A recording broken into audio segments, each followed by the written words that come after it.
Subtracting polynomials, I want to distribute that negative sign before I do any combining of like terms. So I have x cubed plus 3xy minus 7y squared. And then I'm going to distribute this negative sign to every term in the parentheses. So I get negative 5x cubed minus 7xy minus y squared. And now I'm going to identify like terms. So I have x cubed terms. I have xy terms. And I have y squared terms.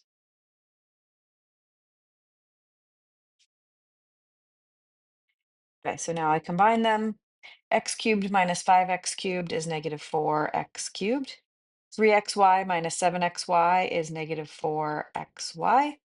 And negative 7y cubed minus y cubed is negative 8y cubed. So 4x cubed, negative 4x cubed minus 4xy. Okay, that's option C.